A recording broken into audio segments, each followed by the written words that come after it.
A lot of people always asking themselves, what can I do to be happy? That's a big question for a lot of people. Now, you have a system of 5 steps. Yeah. I've written 5 simple steps that really helps no matter who you are, what walk of life you're in. Number 1, you have to own your own happiness.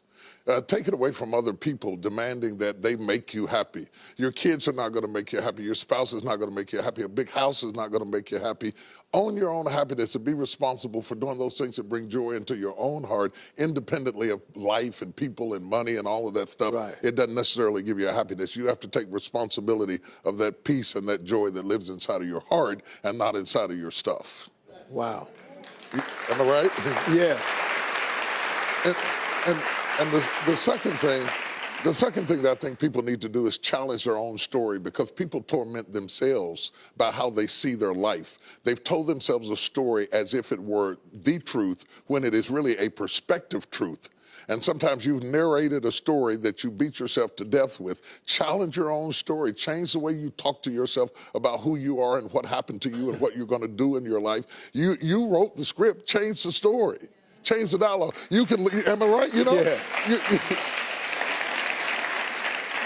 The third thing that I think is very important is to enjoy the journey, not the destination.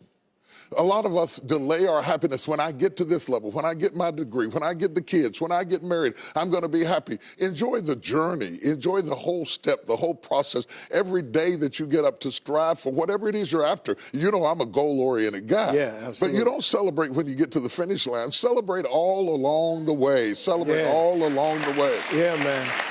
You know, that's so true, because I hear people talking about a million, man. When I make $1 million, I'm gonna do this right here.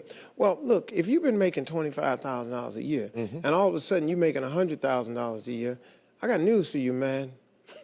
You need to go eat a piece of cake and put a candle in it or something, because that's a big jump. And like you say, enjoying the journey is just realizing that there's joy in the process. That, and then I put me on my calendar. Put me on my calendar, because I want my attention too. Because if you don't see yourself as valuable, nobody else will. You know, nobody else will. The other point is make relationships count. Making your relationships count, because everything is about relationships. First of all, your relationship with God. That's a very important thing to have, because as long as you know that there's somebody in charge, you don't have to bear the brunt of the responsibility and the weight of what's going on in your life. Yeah. You can talk to the boss. Okay. Number 2, enjoy your relationship with yourself. If you don't like you, it makes it hard for me to like you. Because people, when you walk into their atmosphere, they draw you into the cosmos of their own drama.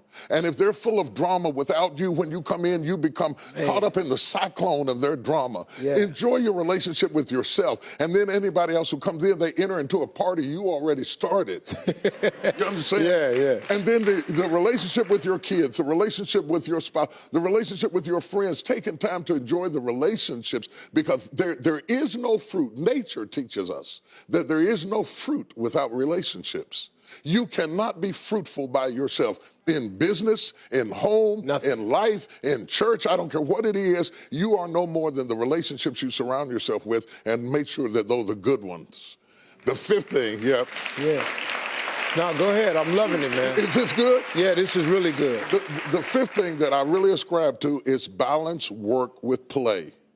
You can't do all of either one and be successful. And to those whom much is given, much is required. And if you work really hard and you're a really diligent person, make sure that you do some play to balance your life out. If you play real hard but you don't work very much, you're going to be fun, but you're going to be hungry. You know what I'm saying?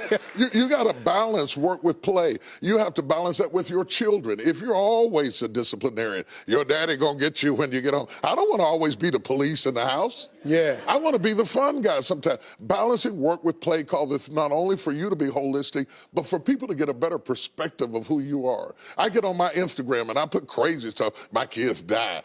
Just yesterday, I put me sweating in the gym, saying they said it's going to be fun, but it hadn't gotten fun yet. You know, to let people know that everything is not serious every day. That's too much pressure. We've got way too much pressure on us to be the people we were created to be. You got to enjoy the journey and the process. Like I told my kids the other day, I said, let me explain something to y'all. if something happened to me and mama, I want you all to understand, y'all gonna be around the casket crying because I'm not leaving you everything. I'm just not. I'm gonna spend 85% of my income on me and your mama. Right. Yeah. Right. I'm gonna leave about 5–10%. That's it. The rest of the money, me and your mama going somewhere. We can, Dad, we can't go on vacation. No, I want to be just with your mother. Well, here's it's the cool. thing that people don't understand about children. It is not what you leave to them that makes them great. It's what you leave in them. And if you leave enough in them, you don't have to worry about what you leave to them. If you leave more to them than you leave in them, they will run through everything you left to them. Yeah. But if you leave enough in them, you don't have to leave so much to them because they can go out there and make their own way in life. Cool. I'm glad you said that, because now they ain't getting nothing. Coming up next, Bishop T.D. Jakes has a special story to share with us that proves miracles happen right here on earth. Stay with us. We'll be right back.